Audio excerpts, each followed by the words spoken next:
Welcome to Living Chassidus. Together, let's live the Chassidus we learn.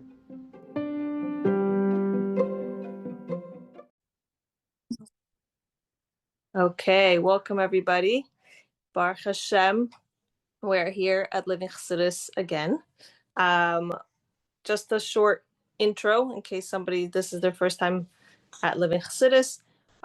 We are a Chabad house here in Crown Heights. We, Baruch Hashem, take great care and do programming and everything we can for the single and the newly married ladies of Crown Heights. My husband runs a separate men's division.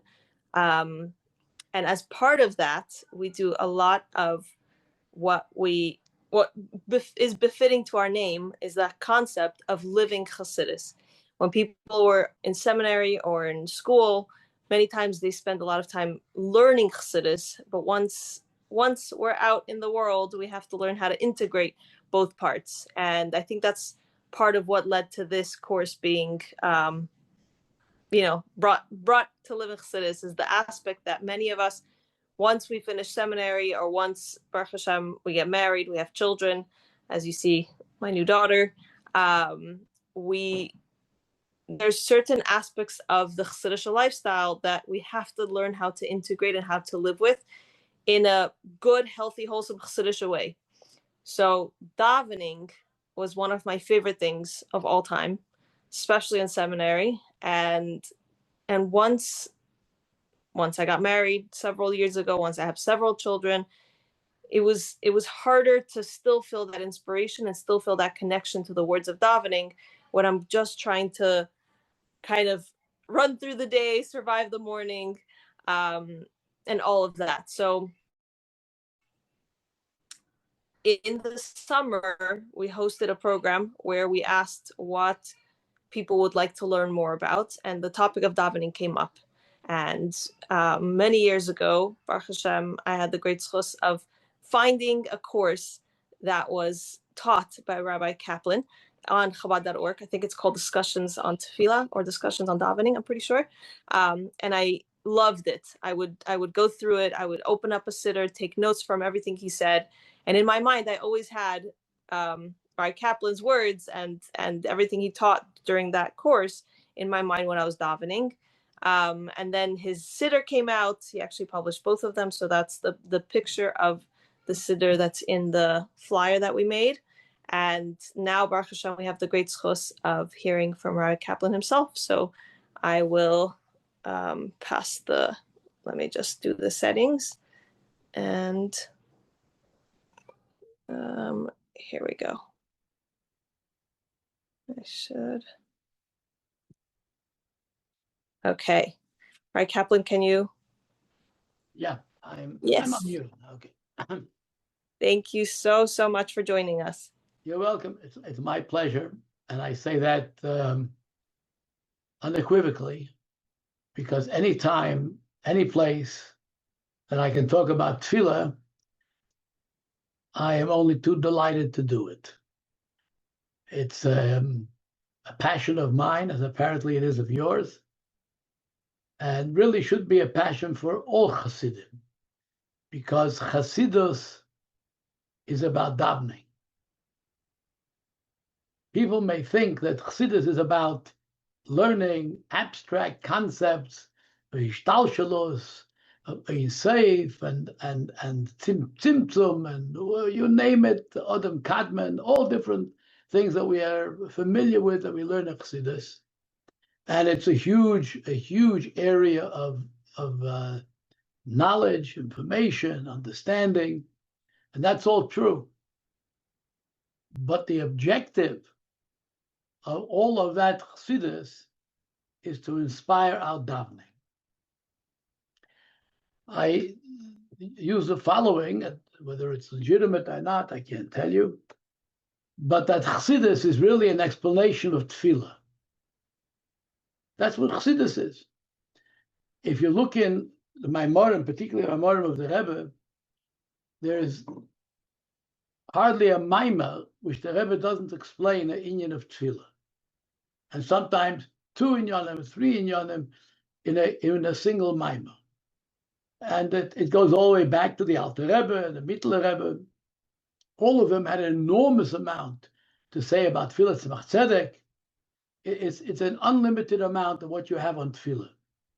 If you were to collect all of the Pirushim that you have in Chassidus on Tfilah, it wouldn't be 2 Svarim, it would be 25 Svarim. We curated or collected about 1,000 pieces in the Siddurim, but it's out of tens of thousands that could have been included there. So why I have a passion for Tfilah, I really can't tell you. It's something that I was attracted to, even when I was a Talmud in Yeshiva. I was focused on davening, and I've been doing it all my life. So Tfilah is a very central part of my Chassidish persona. And having the opportunity now to speak to some additional people about not only just the importance of Tfilah, but to talk about what some of the meat and potatoes. We're not novices here, people that have exposure to davening, to some of understanding of davening. And so I'm only too happy to be here. The reason that I published the Siddurim is precisely because I saw how little people really associated what they learned in Chassidus to davening. When we completed the Siddur, I was looking for haskamas for the Siddur.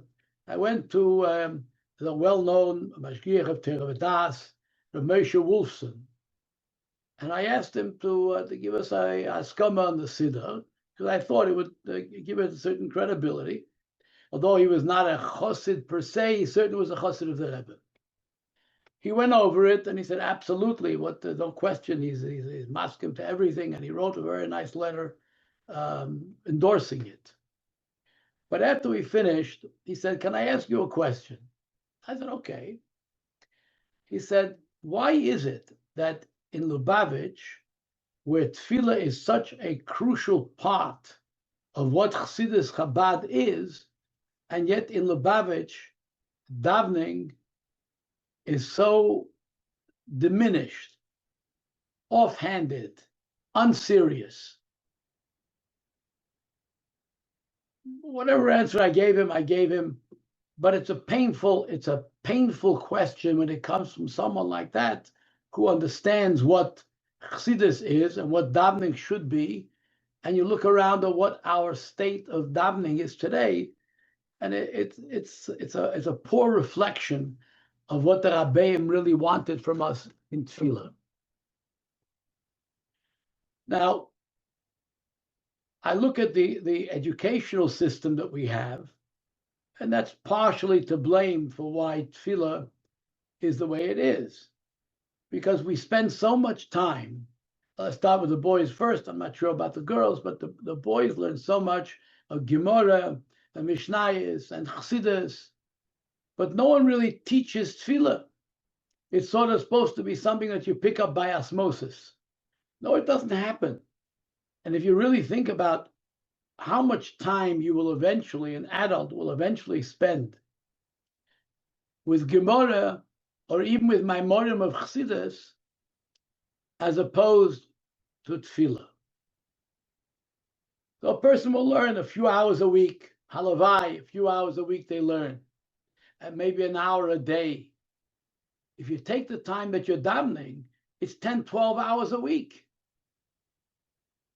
So the whole educational system is skewed towards something which will have a little bit of value during your lifetime and ignores what is the most important part that you will engage during your lifetime. And I guess by the women's education is probably something similar, whether you focus on Chumash or Tanakh, on all different kinds of things that you focus on. Yeah, but you spend more time on Tfilah than everything else. I will share with you the yechidus that my mother-in-law, Mrs. Chaya Hech, had with the Rebbe. I think it was in Tafshin Yud Beis, Tafshin Yud Gimel, one of those years, no, it couldn't have been that, it was Yudalit. The Rebbe asked her if she davens. And as a young mother with two children, she sort of fumfed. She, you know, a little bit. She says, "Brachas," you know, whatever she could obfuscate about what the condition really was. And the Rebbe said to her, "If you would ask me, I would encourage you to daven every day, and if you have to hire help in order to be able to have the time to daven." That's what the Rebbe told her. When you think about it, to hire help in order to have the time to daven. And that the Rebbe was telling to a young mother. That gives you an idea of how the Rebbe viewed the importance of tefillah in women's davening as well. So being exposed to this, it bothers me a lot. And I know what the problem is. The problem is that people don't associate their learning of Chassidus to their davening. When you learn Chassidus, and the Maimon brings down a posik and uses that as a support for a certain explanation, you learn it, and okay, that's what it says. You know it. You write it on the test, and you get a good mark. But then when you daven and you come across that exact posuk, you're not thinking, cross-referencing, whoa, that was Namaima. So what does that mean now here? How does that fit into what I'm saying? That's what I call Pirush HaMilos al Pi Chassidus. We're not talking about the concept of Tfilah, Avedas HaTfilah, Tfilah Ba'arichos, with very extensive davening, which took a lot of contemplation and hours of work. That's not what we're talking about. That is unfortunately probably a lost art. What we're talking about is simply understanding the words of Tfilah as they are explained in Chassidus. And it's a whole different world. Because part of the problem that you have, and I'm sure we know Pirush HaMilos, you learn it in school, you have English translations, or you have the interpolation of the Siddur and the translations. It's not, you know what the word means, but what does that mean? So what does that mean? I can touch the words, but it seems like all of Tfilah is highly repetitive. This way, that way, another shevach, another this way, over and over and over and over and over again. And so you sort of become dull towards it, and you just go through it because the words don't have meaning.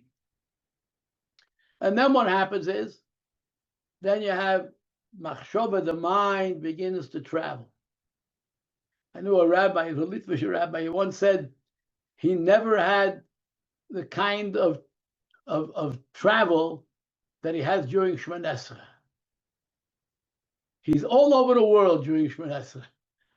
The most enjoyable trips that he takes is during davening. You know, all of a sudden you start thinking, and you wake up, you're 3 halalukas further. You know, I did say, I probably said it because I turned the page. I must be there.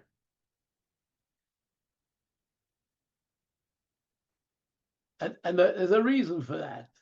The reason is machshove can't sit idle.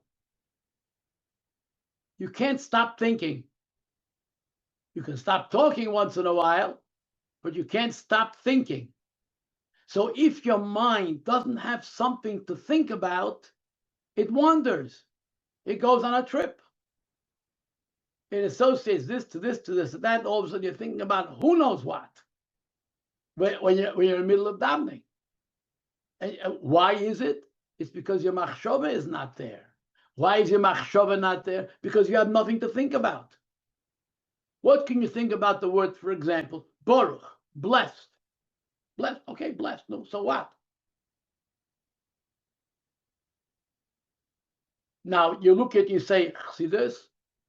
Just take that word. Baruch means hamshocha, to draw down. Why do we have to draw down? What are we drawing down?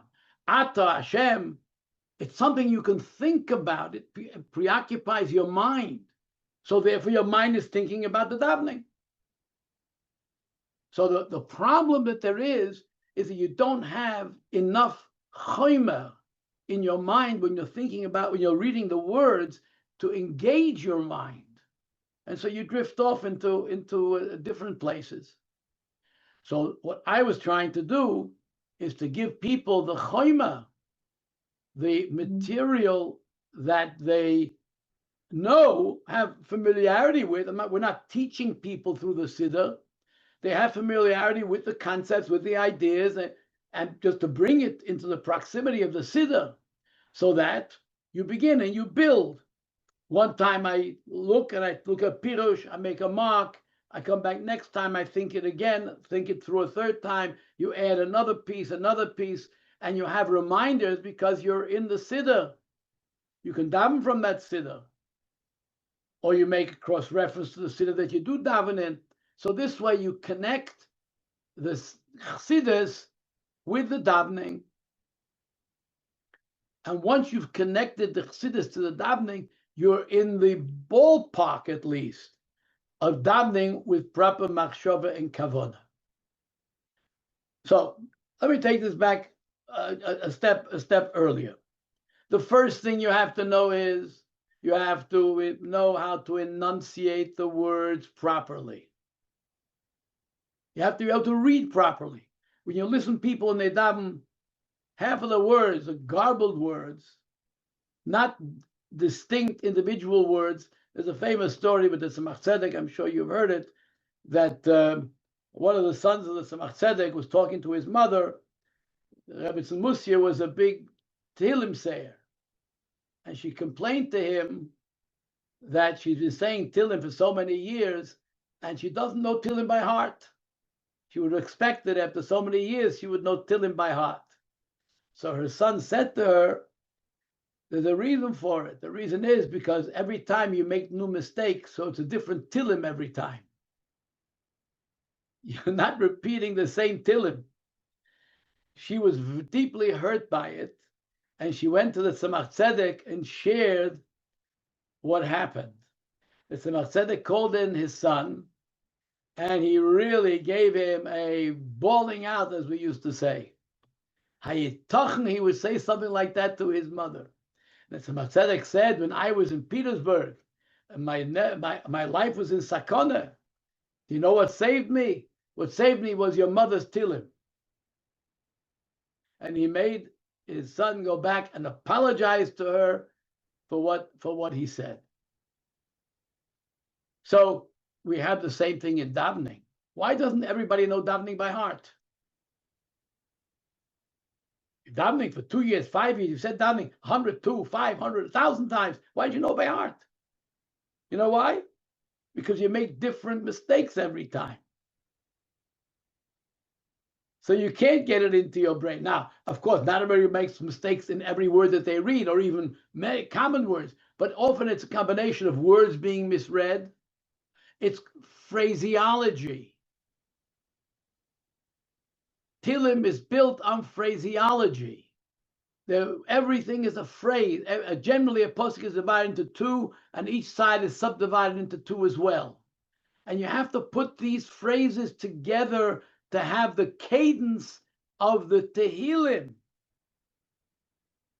If you daven this way, yes, you will know it by heart, because you're repeating it always with precision and the same way with the same cadence. And people don't spend time with that. They don't think it's important. It's important, to be able to really feel the flow of the words, the symmetry, the poetry, which is the physical aspect of it, but that's there in Tehillim too. In addition to understanding the Pirush HaMilas, when you have it in proper phraseology, then you really are following proper Pirush HaMilas. So you have to start, this beginning has to be to know how to say the words completely and accurately, and not megumgum. I always said that, what's the longest word in Hebrew? Baruch Hashem Eloheinu Le'olam. It's the longest word in Hebrew. Because if anybody said it, they're saying it as one word. That doesn't work for davening. So it's hard to hear yourself and to be able to pick up the problems that you have in simply enunciating tefillah. So what I recommend, actually I did it to someone just yesterday, that they say they daven with a tape recorder once, and then go over piece by piece and look in the Siddur and listen to yourself and make markings, and you'll see the words that you're swallowing, the words that you're not pronunciating right, the phrases that you're saying wrong. All of a sudden you'll see it in yourself, and then you can work on putting it together properly. So that's a person, you want to learn how to daven, step number one. And together with that is looking inside the Siddur. We all know the Rebbe didn't say a single bracha outside of the Siddur. Do you think the Rebbe knew the Siddur by heart? The Rebbe could say the Siddur backwards by heart. So why did he insist that he has to say every bracha, a bracha has to be from inside? Because oisiyos machkimos, the letters and words of Torah have kedusha, they have holiness. And when you look at the words, you are looking at kedusha, at holiness, which is rebounding to you.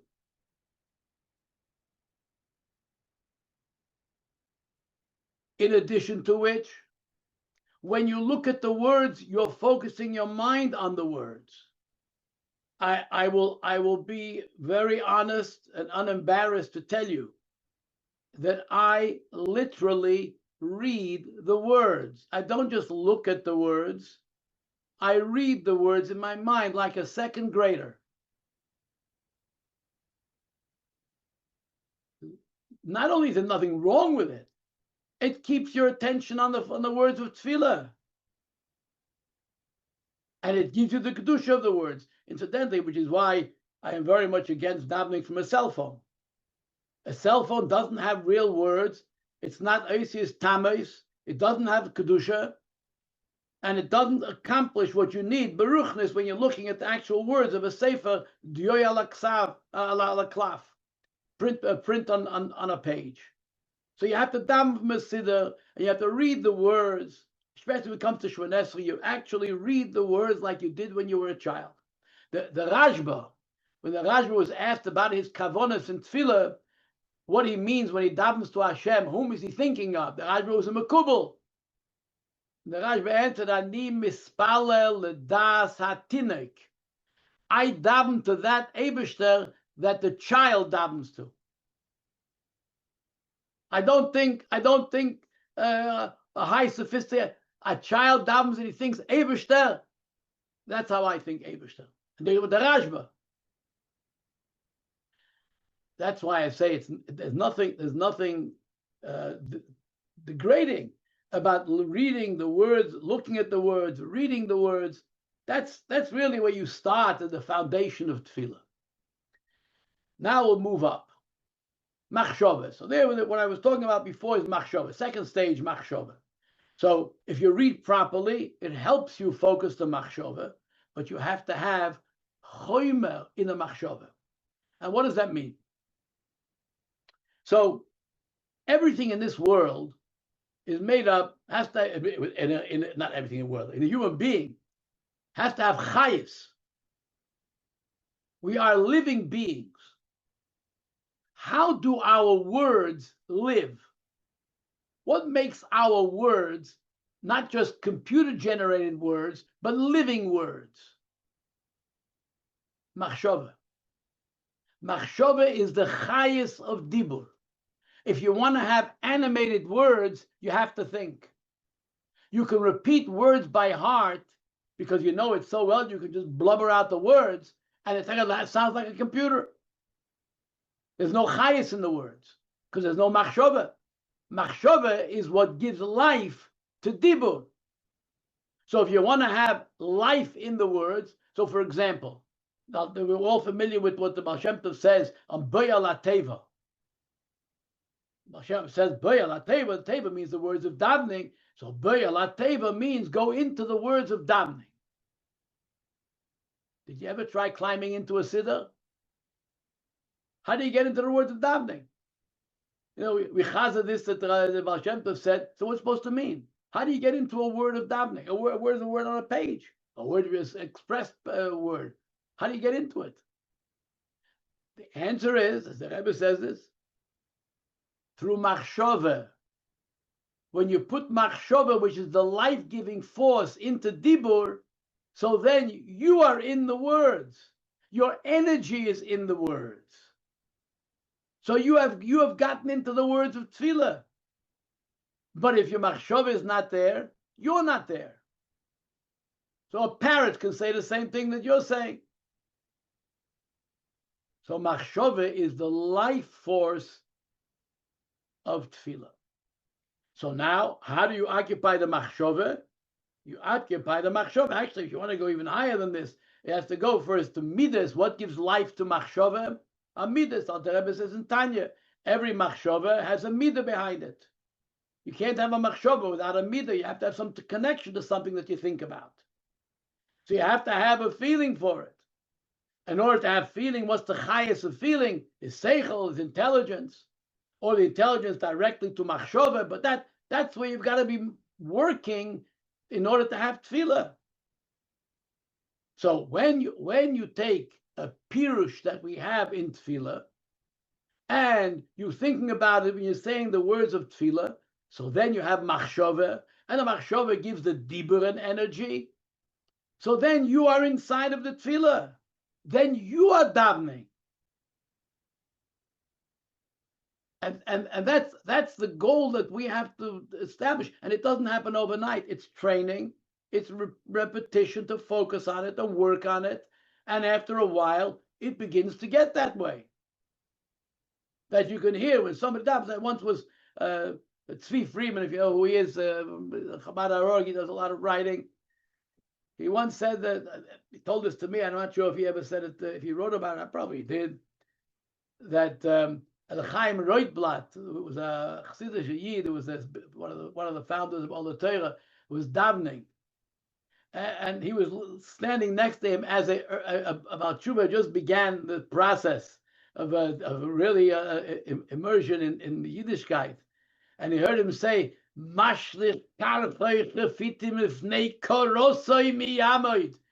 he felt a chill going down his bones. He throws his ice, so we're getting that soon. And it's Hashem a day or two. The cold we have already. The who can withstand his cold. He said it with such fervor and feeling that he was listening and he felt a chill. He felt the cold. That's what it means to experience the words of Tfilah. And that's just in a simple Pirush HaMilas. But then when you start with a little bit of more sophisticated understanding of Tfilah, you're in a whole different world. You automatically, a machshava is there, and automatically you say it differently. The words are loud, the words are alive.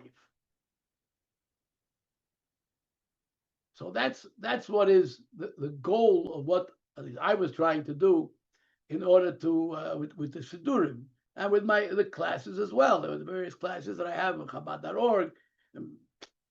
That was my goal, to try and share what I have acquired with other people as well. So that's just as a little bit of an overview. But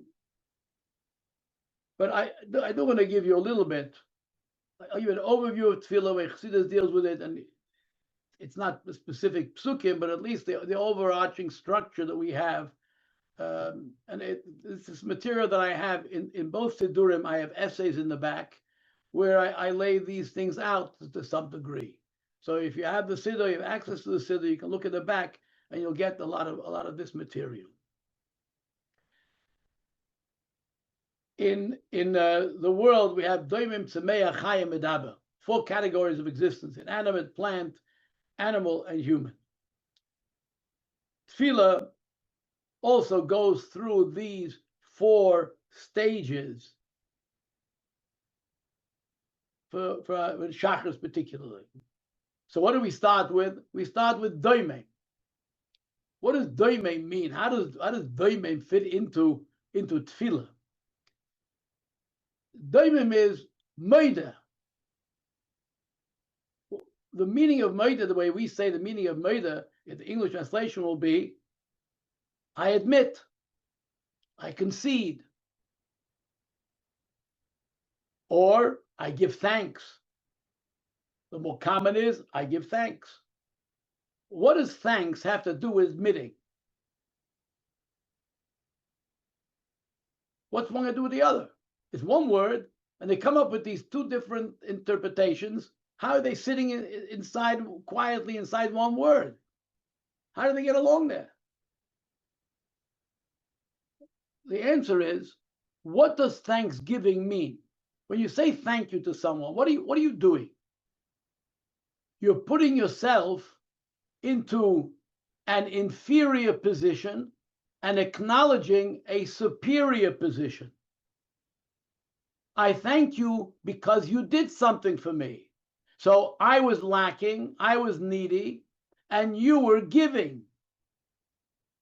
I'm in the submissive position. That's what Hidah is. Hidah means to admit to be submissive. And when you are submissive, you don't have to say anything. It doesn't require thought. It doesn't require argumentation. I agree. You're right. That's all. That's Hidah. That is the doimim level of Tfilah. When we say Meida ani lefanecha, you're not sure who the ani is completely.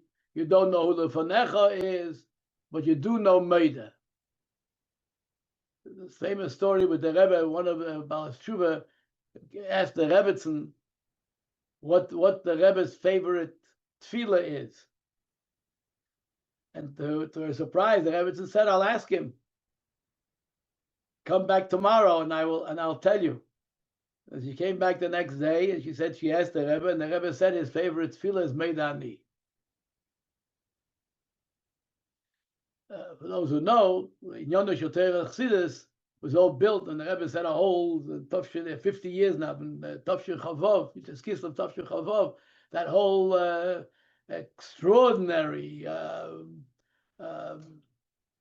set of sichas, which was a new chiddush in the whole Inyan, was all about Meidani. The Rebbe explained Meidani and Pshat Rebbe's Drush and Seid and Chassidus, and showed the way Chassidus illuminates all of them. Anyway, so the beginning is focus on Hidah, simply to acknowledge HaKadosh Baruch Hu. That's what we're trying to do. Acknowledgement. That takes us all the way to Baruch She'amar. Why there are different parts in it is not for now. We're here to begin the discussion. But I want to do one thing, is to show you something about Hidah. Because someone asked here, how does Hidah lead to Psukei Zimra? Hidah is to most people a mystery. It comes from Divrei Yomim, at least part of the first 2 parts of it, and it just seems like a jumble of psukim thrown together. Somebody had a whole bunch of psukim on pieces of paper and put it into a spinner and spun it around and pulled out and made, here we have a whole series of... So the key to Hidah. The key to Hidah is there are 2 parts to Hidah, 3 parts to Hidah. I'm going to talk about the first 2 parts.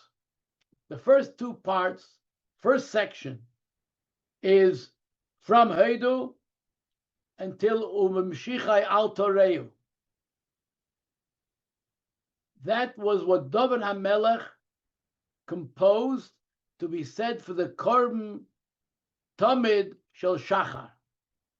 The Leviim sang that during the until the after the Binyan Beis Hamikdash, and why they changed is another whole reason. But that was what David HaMelech composed for the Leviim to sing for the Karban Shel Shachar. The second part, from Shir Lashem Shir Chadash, until V'amar Kol Ha'am Hallelujah, that was what David HaMelech composed for the Karban Tamid Shel Bein Ha'arbayim, for the afternoon Karban Tamid, for the Leviim to sing. So what were they doing here? What was the singing about with the Tamid Shel Shachar and Tamid Shel Bein Ha'arbayim? Time really has two sections. When you say time has two sections, it sounds rather odd, but think about it. Time has a past, and time is a future. How long is the present?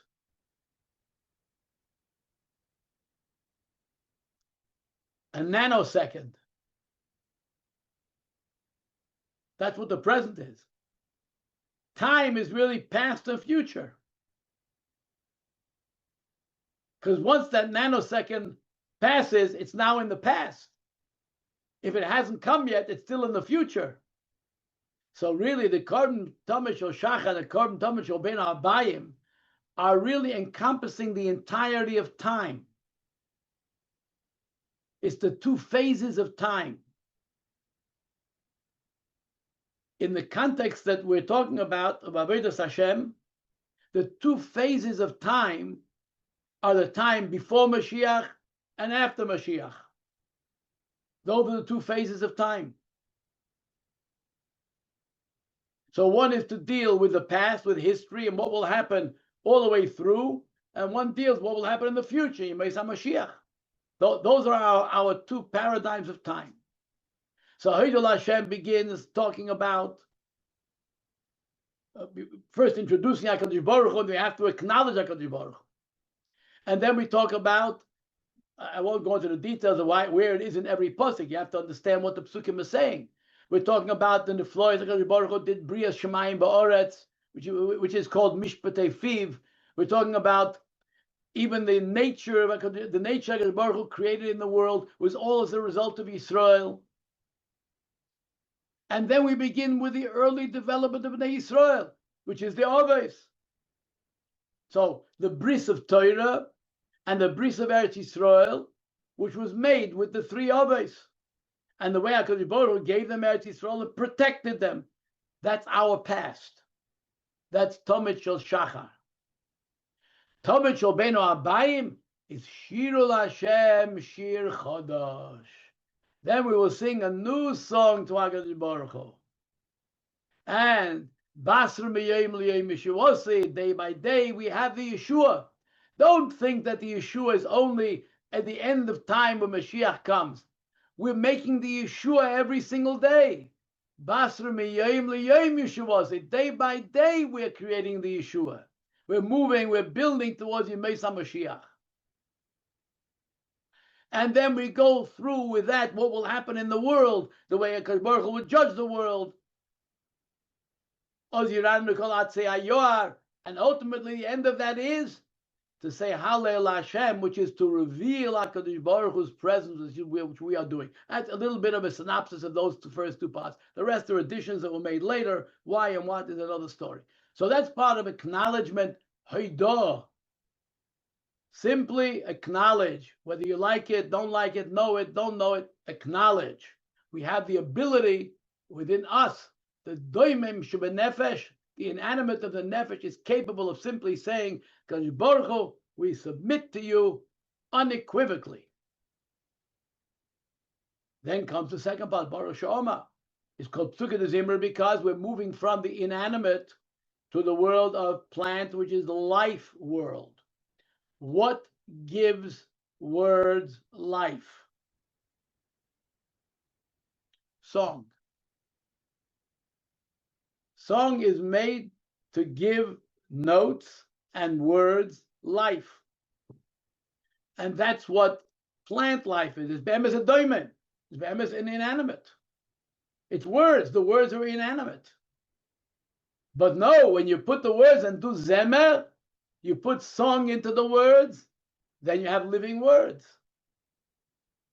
Psukkah de Zimra is the halalukas, Ashrei and halalukas. Why? Because it's the meter of the words, it's the song, the poetic structure of the words, and that is the foundation of song that we have. So Psukkah de Zimra is there to create the second level within the realm of Tfilah, which is the living plant.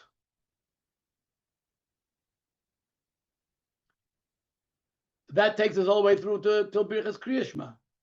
Kriyas Shema is already getting into the level of Chai. What are we talking about in Kriyas Shema? We talk about the Malachim.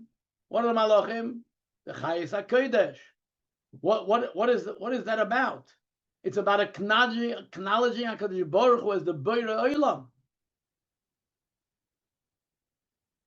But that is that aspect of intelligence that is to drive emotion.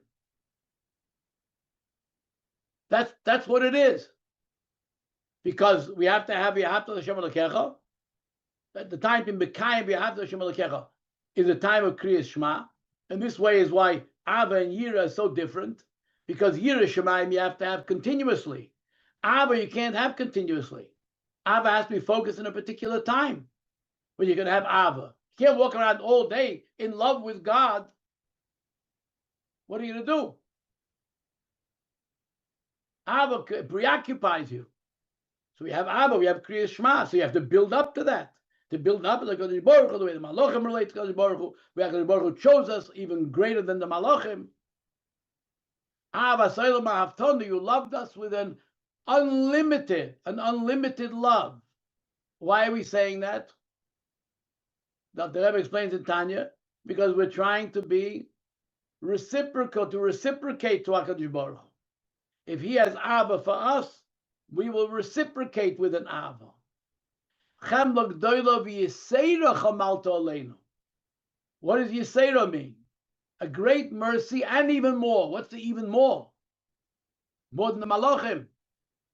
Malachim are the ones that scream Kaddish, Kaddish, Kaddish, and Baruch. They're in rapture. You would think that the Rebbeinu Shalom said, wow, look at these Malachim. They're incredible. Wow, I'm so happy with these Malachim. It's not so. You look through the whole Tanakh. Does it ever say anywhere the Eibishter loves Malachim? Doesn't. It doesn't. Yeah, they're holy beings, but the Eibishter doesn't love them. With all of that tumul and humul and rapture, the Eibishter doesn't love them. But what does he do? He loves us. You loved us. How much did you love us? More than you love the Malachim. I love you. I chose Bnei Yisrael over all the Ishtalshalos, from all the way up from Lifnei Atzimtzum and Odom Kadmon and where else you want, and Toyo and Tikkun. And what the Eibishter want? I want my Yid who says a few words to me. That's what the Eibishter wants. No, if the Eibishter has this Abba for us, should we remain passive towards him? Indifferent towards him? And how do we know the Eibishter has such a love?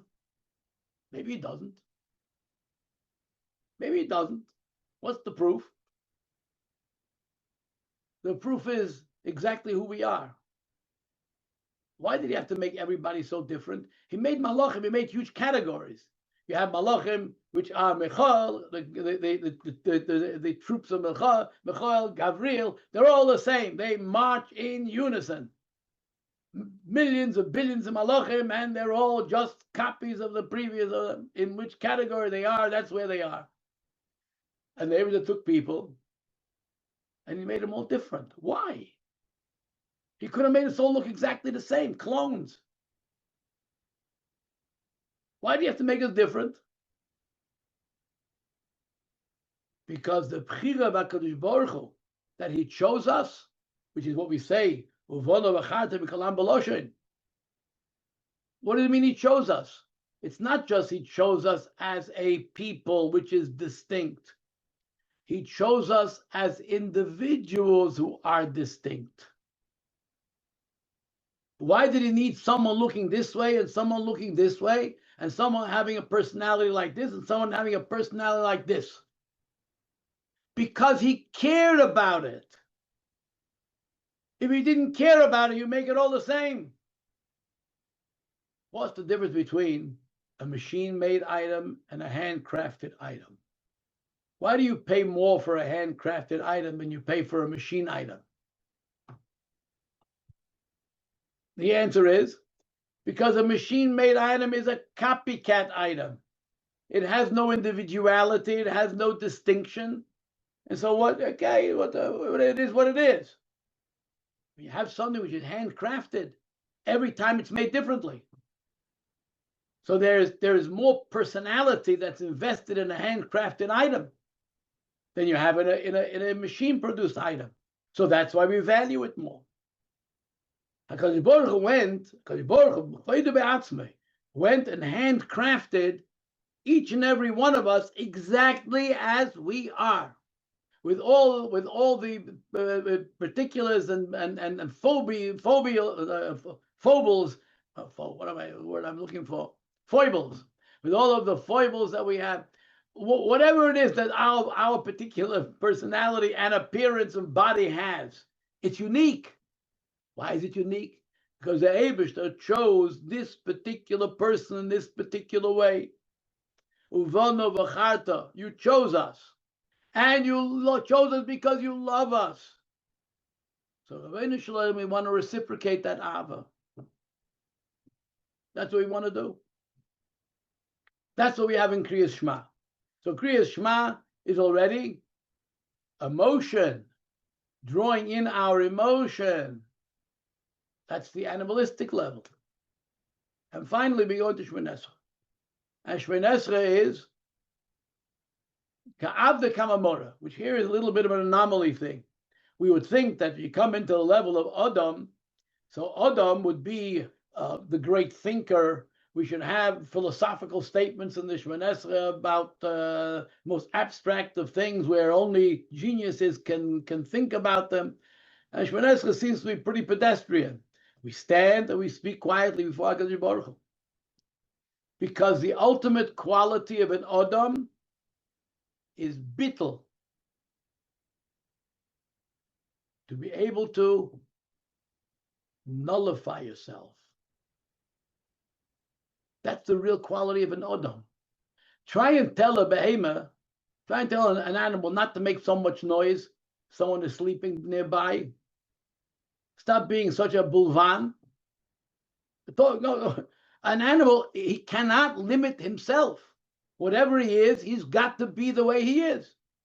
Don't ask him why. That's what he is. Adam has the ability to say, now I'll keep quiet. Now I'll talk. Now I won't do anything. Now I'll just rest. I'll sleep. Now I'll jump. Now I'll do exercise. Up and down. An Adam has control of himself to be mevatel himself. That's the ultimate power of an Adam. Chachma, the sphere of Chachma, which is the ultimate of an Adam. Chachma is bittul. That's the nature of Chachma. Why is Chachma bittul? Look in the Tanya, will explain why Chachma is bittul. So an Adam, the ability of an Adam to stand and be mevatel himself, to completely nullify himself before HaKadosh Baruch Hu, that's the ultimate state of an Adam. And that's what we do in Shmoneh Esrei. And Shmoneh Esrei is the most powerful Tfilah possible. Why? Because Shmoneh Esrei is where we're asking HaKadosh Baruch Hu to change reality. All of Psukkah de Zimra, we're acknowledging reality. It is what it is. Whatever the world is, whatever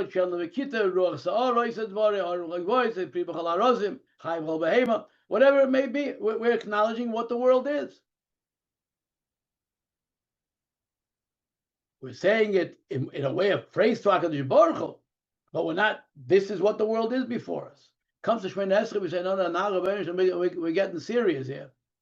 Now we're serious. You made the world this way. But you know something? You know what my opinion of Rabbeinu Shalom is? I think you should change the world now a little bit differently the way I think it should be.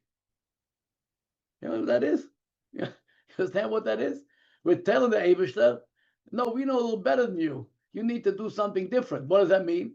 You made someone ill because in your scheme of the whole scheme of the world, that's the way it has to be. And now, Rabbeinu Shalom, Rafa'inu Hashem, you heal us, change it. Change it. You made the year, which may not have been such a successful year. Now, Rabbeinu Shalom, no. Rabbeinu Shalom, Baruch Leinu L'Shana Hazeh, change everything that you did up to now, your whole scheme from Machshava Akduma Da'ak, you also know what that means?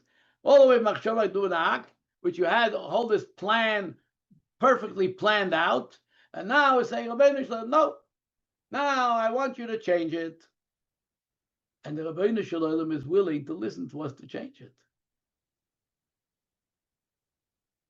Where have we risen to? How can you do that? You can only do it if you're bottle. If you are an ego, you expect the Eibishter to accept you and your egotistical desires. That's what the Eibishter has to jump to. It's the height of arrogance to ask the Rabbeinu Shalom to change things in the way they are in nature, or the way they are in his machshava. But when a Yid is in a state of bittul, he's standing before HaKadosh Baruch Hu as a nobody. Not only that, we say Hashem's Fosai Tiftach. I can't even open my mouth. How can I stand before you directly now? That's Ka'avda Kamamora, we're standing before HaKadosh Baruch Hu. How can I open my mouth in front of HaKadosh Baruch Hu? I have to ask you, Rabbeinu Shalom, Fosai Tiftach. Open up my mouth. Ufi Yageti Losecha, then my mouth will repeat your praises. According to Chassidus, not praises that we say, praises that the Rabbeinu Shalom says about himself, we will simply repeat. We don't have any new phrases to say in Tfilah. We're simply, we are repeating word for word what the Eibishter says. So then, in that state of bittul, as a true Adam, then we can ask the Rabbeinu Shalom, Baruch Aleinu, Rafa'inu, Goel Yisrael, whatever bakasha we have for the Rabbeinu Shalom to change the reality of the world in conformity with our Tfilah. I went off on a little bit of I think I covered most of the things that you have here.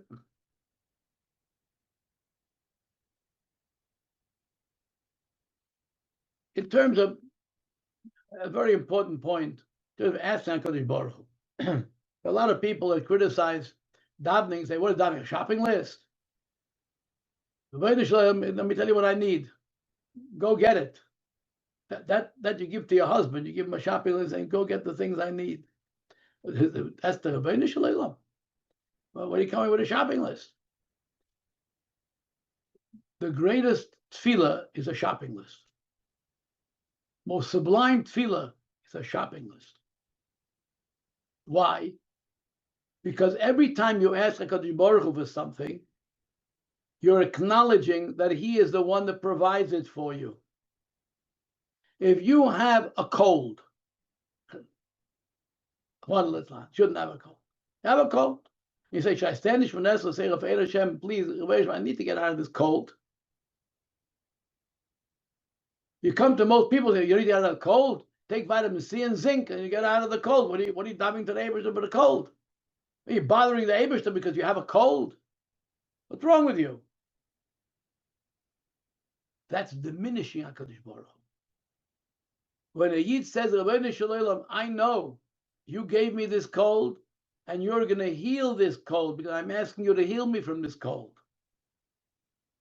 That's the tefillah. That's acknowledgement of HaKadosh Baruch Hu. Whether it's a cold or an ingrown toenail, it doesn't matter what it is. Yes, ask the Eibishter for everything that you need and everything that you want because the Eibishter is there to listen to you and he's the one who gives it to you and you're admitting it. that itself makes you worthy of receiving it. Maybe you're not worthy of having your code attended to by Melech Malchi Amlochem HaKadosh Baruch Hu. But when you come and say to the Rebbeinu, but yeah, but I know you are the one that's going to heal me. Say, acknowledge that. Okay, here's the refuah. So absolutely, you have to ask the Eibishter for everything you need. Of course, you have to have higher kavanas in Tfilah too. I don't have time for it now. You have to have higher kavanas too. But not to go away from the literal meaning of Tfilah, what it means. It's a very sublime thing to ask the Rebbeinu Shalom for all your mundane needs.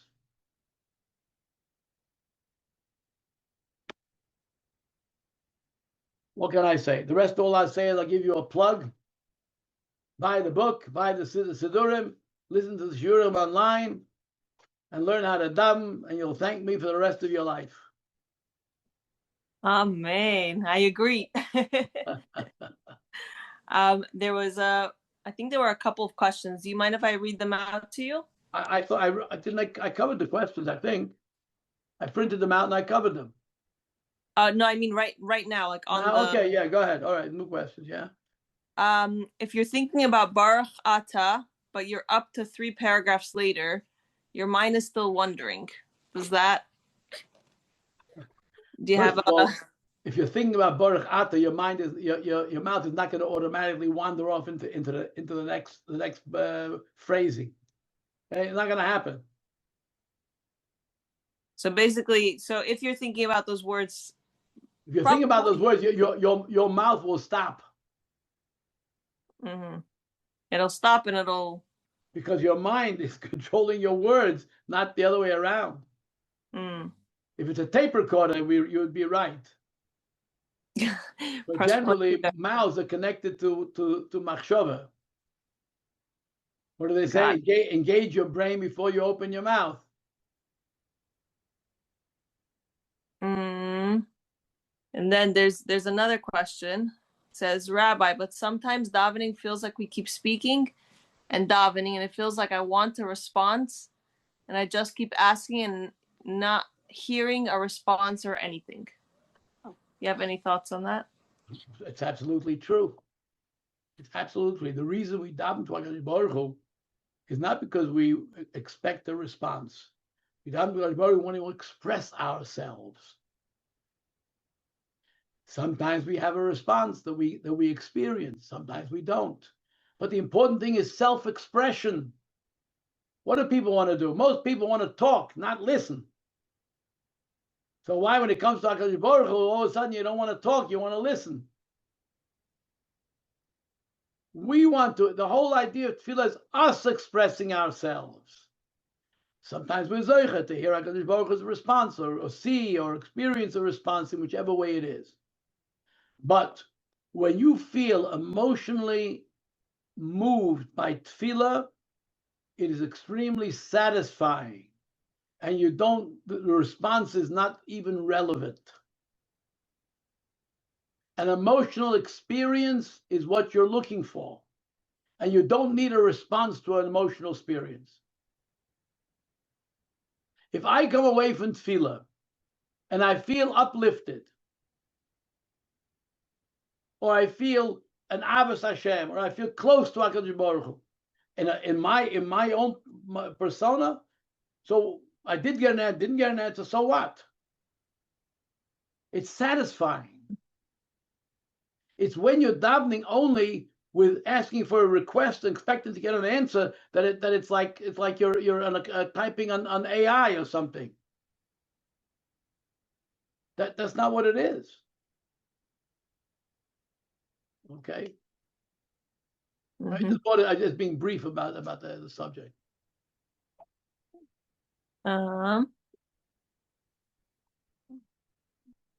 So there's a comment. I think we're used to self-expressing to other people. And the next question was, what if we keep davening for something that's not happening? How do we keep our hope and connection growing?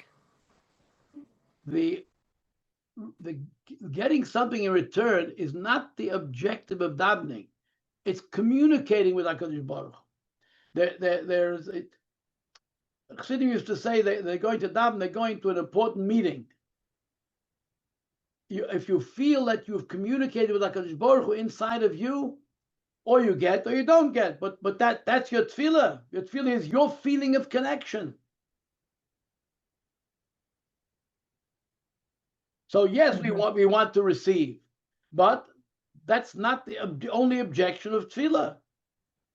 And the fact of the matter is that when you do have a real experience in tefillah, it's extremely satisfying. And you don't even think about what result. Did I get it or did I not get it?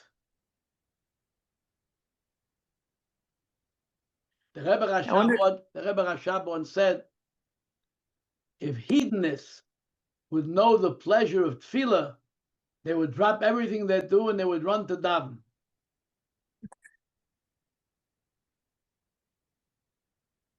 I wonder if it's also the mindset of kind of like emunah and bitachon piece, that like when you're davening, you get that reboost.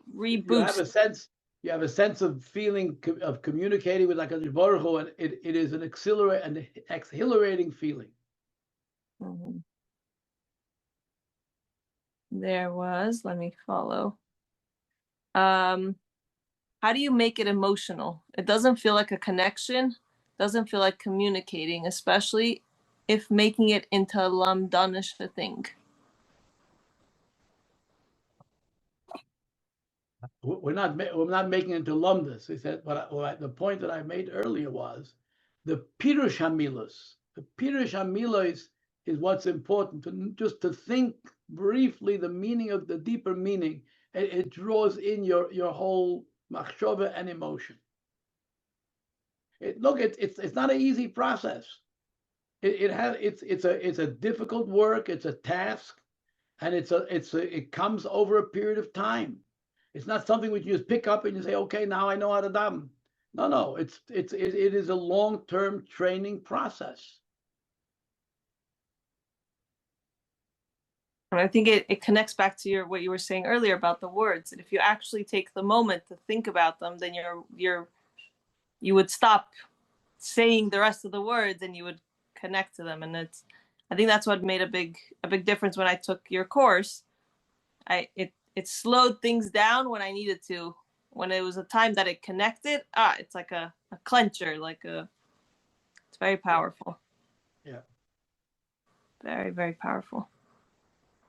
Wow. Let me see if I got any more questions. I